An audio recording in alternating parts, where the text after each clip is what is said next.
Salutations du pape François pour l'ouverture du synode, mercredi 4 octobre 2023. Frères et sœurs, bon après-midi. Je vous salue tous alors que nous commençons ce chemin synodal. J'aime rappeler que c'est saint Paul VI qui a dit que l'Église en Occident avait perdu l'idée de la synodalité, et c'est pourquoi il avait créé le secrétariat pour le synode des évêques, qui a tenu tant de réunions, tant de synodes sur différents thèmes. Mais l'expression de la synodalité n'est pas encore mûre. Je me souviens que j'ai été secrétaire d'un de ces synodes, et le cardinal secrétaire, un bon missionnaire belge, lorsque je préparais le vote, venait me voir. « Que fais-tu ? Ce qui sera voté demain. Qu'est-ce que c'est ? Non, on ne vote pas ceci. Mais écoute, c'est synodal. Non, on ne vote pas. » Parce que nous n'avions pas encore l'habitude que tous doivent s'exprimer librement. Et ainsi, lentement, au cours de ces presque 60 ans, le chemin s'est fait dans cette direction, et aujourd'hui nous pouvons arriver à ce synode sur la synodalité. Ce n'est pas facile, mais c'est beau, c'est très beau. Un synode que tous les évêques du monde ont souhaité. Dans le sondage réalisé après le synode sur l'Amazonie, parmi tous les évêques du monde, la deuxième place de préférence a été celle-ci, la synodalité. En première position se trouvaient les prêtres. En troisième, je crois, une question sociale. Mais ceci était en deuxième position. Tous les évêques du monde voyaient la nécessité de réfléchir sur la synodalité. Pourquoi ? Parce qu'ils avaient tous compris que le fruit était mûr pour cela. Et c'est dans cet esprit que nous commençons à travailler aujourd'hui. Et j'aime à dire que le synode n'est pas un parlement, c'est autre chose. Que le synode n'est pas une réunion d'amis pour résoudre quelques questions du moment ou donner des avis, c'est autre chose. N'oublions pas, frères et sœurs, que le protagoniste, l'acteur du synode, ce n'est pas nous, c'est l'Esprit Saint. Et s'il y a par nous l'Esprit pour nous guider, ce sera un beau synode. S'il y a parmi nous d'autres manières d'avancer pour des intérêts humains, personnels, idéologiques, ce ne sera pas un synode, ce sera plus une réunion parlementaire, ce qui est autre chose. Le synode est un chemin que trace l'Esprit Saint. Il vous a été remis des feuilles avec des textes patristiques qui nous aideront pour l'ouverture du synode. Ils sont tirés de saint Basile, qui a écrit ce très beau traité sur l'Esprit Saint. Pourquoi ? Parce qu'il faut comprendre cette réalité, ce qui n'est pas facile. Lorsqu'à l'occasion du 50e anniversaire de la création du synode, les théologiens m'ont préparé une lettre que j'ai signée, ce fut un grand pas en avant. Mais nous devons maintenant trouver l'explication de ce chemin. Nous ne sommes pas les protagonistes du synode, c'est l'Esprit Saint. Et si nous laissons la place à l'Esprit Saint, le synode se déroulera bien. Ces feuilles sur Saint Basile vous ont été remises en différentes langues. Vous les avez donc entre les mains. Je ne mentionne pas ces textes sur lesquels je vous demande ensuite de réfléchir et de méditer. L'Esprit Saint est le protagoniste de la vie ecclésiale. Le plan de salut des âmes s'accomplit par la grâce de l'Esprit. C'est lui le protagoniste. Si nous ne comprenons pas cela, nous serons comme ceux dont parlent les Actes des Apôtres. Avez-vous reçu l'Esprit Saint ? Qu'est-ce que l'Esprit Saint ? Nous n'en avons même pas entendu parler. Actes chapitre 19, versets 1 et 2.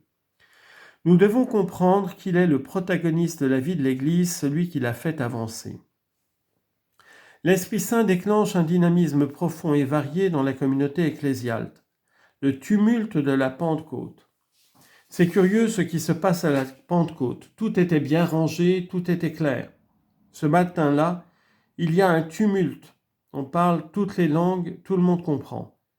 Mais c'est une variété dont on ne comprend pas bien le sens. Et après cela, la grande œuvre de l'Esprit Saint, non pas l'unité, non, l'harmonie. Il nous unit dans l'harmonie de toutes les différences. S'il n'y a pas d'harmonie, il n'y a pas d'esprit, c'est lui qui fait cela. Enfin, le troisième texte qui peut nous aider. L'Esprit Saint est le compositeur harmonique de l'histoire du salut. Harmonie, faisons attention, ne signifie pas synthèse, mais lien de communion entre des parties dissemblables. Si dans ce synode nous aboutissons à une déclaration uniforme, sans nuance, l'Esprit n'y est pas. Il est resté dehors. Il fait cette harmonie qui n'est pas une synthèse, qui est un lien de communion entre des parties dissemblables. L'Église, une unique harmonie de voix à plusieurs voix opérée par l'Esprit Saint. C'est ainsi que nous devons concevoir l'Église. Chaque communauté chrétienne, chaque personne a sa particularité, mais ces particularités doivent être incluses dans la symphonie de l'Église, et la juste symphonie est faite par l'Esprit. Nous ne pouvons pas la faire, nous ne sommes pas un parlement, nous ne sommes pas les Nations Unies, non, c'est autre chose. L'Esprit Saint est à l'origine de l'harmonie entre les églises. Ce que Basile dit à ses frères évêques est intéressant. Citation. « Donc de même que nous considérons comme notre bien votre unité et votre concorde mutuelle, de même nous vous invitons à participer à nos souffrances causées par les divisions et à ne pas nous séparer de vous par le fait que nous sommes loin en raison des lieux, mais puisque nous sommes unis par la communion selon l'Esprit, recevez-nous dans l'harmonie d'un seul corps. » Fin de citation. L'Esprit Saint nous conduit par la main et nous console. La présence de l'Esprit est presque, permettez-moi le mot, maternelle, comme une mère qui nous conduit et nous donne cette consolation. Il est le consolateur, l'un des noms de l'Esprit. Le consolateur, l'action consolatrice de l'Esprit Saint, représentée par l'aubergiste auquel est confié l'homme tombé sur des bandits. Basile interprète cette parabole du bon samaritain et dans l'aubergiste voit l'Esprit Saint qui permet que la bonne volonté d'un homme et le péché d'un autre aillent sur une voie harmonieuse. De plus, celui qui garde l'Église est l'Esprit Saint. L'Esprit Saint a donc un rôle consolateur multiforme. Nous devons apprendre à écouter les voix de l'Esprit, elles sont toutes différentes. Apprendre à discerner. Et puis l'Esprit est celui qui fait l'Église, c'est lui qui fait l'Église. Il y a un lien très important entre la parole et l'Esprit. Nous pouvons penser à ceci, le Verbe et l'Esprit. L'Écriture, la liturgie, la tradition ancienne nous parlent de la tristesse de l'Esprit Saint. Et l'une des choses qui attristent le plus l'Esprit Saint, ce sont les paroles vides, les paroles mondaines. Et en descendant un peu vers une certaine habitude humaine, mais pas bonne, le bavardage. Le bavardage est l'anti-Esprit Saint. Il va à l'encontre. C'est une maladie très répandue parmi nous, et les paroles vides attristent l'Esprit Saint. N'attristez pas le Saint-Esprit de Dieu qui vous a marqué. Éphésiens 4, 30. Quel grand mal que d'attrister l'Esprit Saint de Dieu, faut-il le dire ? Le bavardage, la médisance, tout cela attriste l'Esprit Saint. C'est la maladie la plus commune dans l'Église, le bavardage. Et si nous ne le laissons pas nous guérir de cette maladie, un chemin synodal sera difficilement bon. Au moins ici à l'intérieur, si tu n'es pas d'accord avec ce que dit cet évêque ou cette sœur ou ce laïc, dis-le lui en face. C'est la raison d'être d'un synode, pour dire la vérité et non les bavardages sous la table. L'Esprit Saint nous confirme dans la foi. C'est lui qui le fait continuellement. Ces textes de Basile, lisez-les, ils sont dans votre langue, parce que je crois qu'ils nous aideront à faire de la place dans nos cœurs à l'Esprit. Je le répète, ce n'est pas un parlement ni une réunion pour la pastorale de l'Église, il s'agit d'un sunchodos, marcher ensemble et le programme. Nous avons fait beaucoup de choses, comme l'a dit son éminence, la consultation, tout cela avec le peuple de Dieu. Mais celui qui prend tout cela en main, qui guide, c'est l'Esprit Saint. S'il n'est pas là, cela ne donnera pas un bon résultat. J'insiste sur ce point, s'il vous plaît. N'attristez pas l'Esprit Saint. Et dans notre théologie, faites place à l'Esprit Saint. Et aussi dans ce synode, discernez les voies de l'Esprit de celles qui ne sont pas de l'Esprit, qui sont mondaines.